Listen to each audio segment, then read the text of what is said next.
Break ನಂತರ ಬೆಂಗಳೂರು ಫಸ್ಟ್ಗೆ ಸ್ವಾಗತ. ಇವತ್ತು ಆಷಾಢ ಮಾಸದ ಹುಣ್ಣಿಮೆ. ಈ ದಿನವನ್ನು ಗುರುಪೌರ್ಣಿಮೆ ಎಂದು ವಿಶೇಷವಾಗಿ ಆಚರಿಸಲಾಗುತ್ತೆ.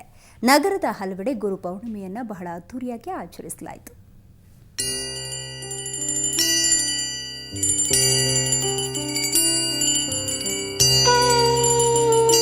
ಆಷಾಢ ಮಾಸದ ಹುಣ್ಣಿಮೆ ಬಹಳ ವಿಶೇಷವಾದದ್ದು.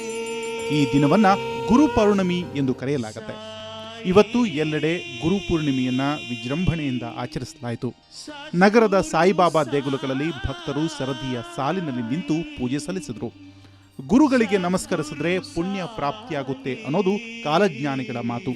ಸಾಯಿನಾಥರ ಒಂದು ಆರಾಧನೆ ಗುರುಪೌರ್ಣಿಮೆ ದಿವಸ ಆಗಿರತಕ್ಕಂತಹದ್ದು ಬಹಳ ಶ್ಲಾಘನೀಯ ಹಾಗೂ ಪ್ರಶಂಸನೀಯ. ಸದ್ಗುರುಗಳ ಒಂದು ಆರಾಧನೆ, ಪೂಜೆ, ಕೈಂಕರ್ಯ ಹಾಗೂ ದರ್ಶನವನ್ನು ಮಾಡುವುದರಿಂದ ನಮ್ಮ ಪಾಪರಾಶಿಗಳನ್ನು ನಾವು ಭಸ್ಮ ಮಾಡಿಕೊಂಡು ಸದ್ಗುರುಗಳ ಪಾತ್ರರಾಗಬಹುದು ಅಂತಕ್ಕಂಥದ್ದೇ ಇವತ್ತಿನ ಗುರುಪೌರ್ಣಿಮೆ ಅಥವಾ ವ್ಯಾಸ ಹುಣ್ಣಿಮೆಯ ವಿಶೇಷ. ಈ ದಿನವನ್ನ ವ್ಯಾಸ ಹುಣ್ಣಿಮೆ ಅಂತಲೂ ಕರೀತಾರೆ. ಆರ್ಟಿ ನಗರದ ಸಾಯಿಬಾಬಾ ಮಂದಿರ ಇವತ್ತು ಭಕ್ತರಿಂದ ತುಂಬಿ ತುಳುಕ್ತಾ ಇತ್ತು. ನೂರಾರು ಭಕ್ತರು ಸಾಯಿಬಾಬಾನನ್ನ ಆರಾಧಿಸಿದ್ರು. ಬಹಳಷ್ಟು ಭಕ್ತಾದಿಗಳಿಗೆ ಇಲ್ಲಿ ಬಾಬಾ ಆಶೀರ್ವಾದದಿಂದ ಒಳ್ಳೆಯದಾದಂಥವರು ಅವರು ಭಾಳ ಕೊಡುಗೆಗಳನ್ನ ದೇವಸ್ಥಾನಕ್ಕೆ ಕೊಡ್ತಾ ಇದ್ದಾರೆ. ಯಾವ್ಯಾವ ರೂಪದಲ್ಲಿ ಕೊಡ್ತಾರೆ ಗೊತ್ತಿಲ್ಲ, ಕೊಡ್ತಾ ಇದ್ದಾರೆ.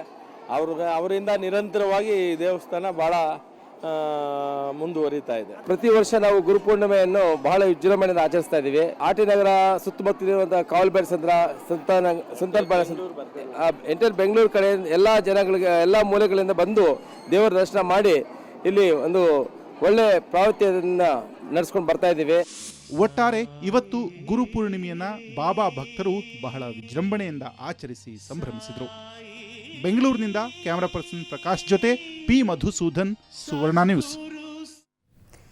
ದುನಿಯಾ ವಿಜಯ್ ಈಗ ಜಯಮ್ಮನ ಮಗನಾಗಿ ಬರ್ತಿದ್ದಾರೆ. ಚಿತ್ರದ ಟ್ರೈಲರ್ ತುಂಬಾ ಕುತೂಹಲ ಮೂಡಿಸಿದೆ.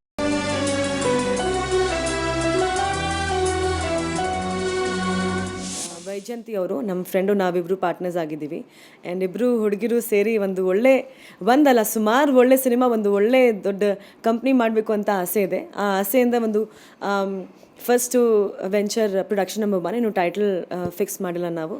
ಸೊ ಪ್ರೊಡ್ಯೂಸ್ ಮಾಡ್ತಾ ಇದ್ದೀವಿ. ತಮ್ಮ ಬ್ಯಾನರ್ನಲ್ಲಿ ಅಭಿನೇತ್ರಿ ಅನ್ನೋ ಮೊದಲ ಸಿನಿಮಾ ಮಾಡ್ತಿದ್ದಾರೆ. ಈಗಾಗಲೇ ಚಿತ್ರದ ಟೈಟಲ್ನನ್ನು ಫಿಲ್ಮ್ ಚೇಂಬರ್ನಲ್ಲಿ ರಿಜಿಸ್ಟರ್ ಮಾಡಿಸಿದ್ದಾರೆ. ಈ ಬಗ್ಗೆ ಹೆಚ್ಚೇನೂ ಹೇಳೋಕೆ ಇಷ್ಟಪಡದ ಪೂಜಾ, ದಂಡುಪಾಳ್ಯ ಸಿನಿಮಾ ಆದ್ಮೇಲೆ ಬಂದ ಪ್ರಾಜೆಕ್ಟ್ಗಳ ಕುರಿತು ಒಂದಷ್ಟು ಮಾತನಾಡಿದ್ದಾರೆ. ಟೈಟಲ್ ಫಿಕ್ಸ್ ಆಗಿಲ್ಲ, but it is a real life story ಹೇಳೋಕೆ ಇಷ್ಟಪಡ್ತೀನಿ. ಬ್ಯೂಟಿಫುಲ್ ಲವ್ ಸ್ಟೋರಿ ಅಷ್ಟೇ. ಅದಕ್ಕಿಂತ ಜಾಸ್ತಿ ನಾನು ಇವಾಗ ಹೇಳೋಕ್ಕಾಗಲ್ಲ. ಇಷ್ಟೇ ಅಲ್ಲ, ಪೂಜಾ ಗಾಂಧಿ ಸ್ಮಾಲ್ ಸ್ಕ್ರೀನ್ಗೂ ಎಂಟ್ರಿ ಕೊಡ್ತಿದ್ದಾರೆ. ಆದ್ರೆ ಅದಕ್ಕೆ ಇನ್ನೂ ಸಾಕಷ್ಟು ಟೈಮ್ ಇದೆ. ಸದ್ಯಕ್ಕೆ ಕಿರುತೆರೆಯ ಪ್ರಾಜೆಕ್ಟ್ಗಳ ಬಗ್ಗೆ ಮಾಹಿತಿ ನೀಡ್ತಾರೆ ಮಳೆ ಬೆಡಗಿ ಪೂಜಾ. ಇವತ್ತು ಸುಮಾರು ಜನ ಸಿನಿಮಾ ಕೂಡ ನೋಡಿಲ್ಲ ಅಂದರೆ TV ನೋಡ್ತಾರೆ. ಆ್ಯಂಡ್ ನನ್ನ ಆಸೆ ಏನಂದರೆ ನಮ್ಮ ಪ್ರೊಡಕ್ಷನ್ ಮೂಲಕ ನಾವು ಒಳ್ಳೆ TV ಶೋಸ್, ಒಳ್ಳೆ ಮೆಗಾ ಸೀರಿಯಲ್ಸ್ ಆಗಲಿ, ಒಳ್ಳೆ ರಿಯಾಲಿಟಿ ಪ್ರೋಗ್ರಾಮ್ಸ್ ಆಗಲಿ ಮಾಡಬೇಕು ನಮಗೆ ಆಸೆ ಇದೆ. So we will 100% hit the TV industry and of course the film industry.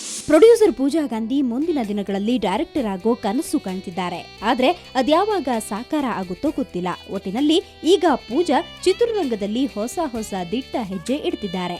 ಬೆಂಗಳೂರಿನಿಂದ ಕ್ಯಾಮರಾ ಪರ್ಸನ್ ಯುಗಾಂಧರ್ ಜೊತೆ ರೇವನ್ PJ ಊರ್, ಎಂಟರ್ಟೈನ್ಮೆಂಟ್ ಬ್ಯೂರೋ, ಸುವರ್ಣ ನ್ಯೂಸ್.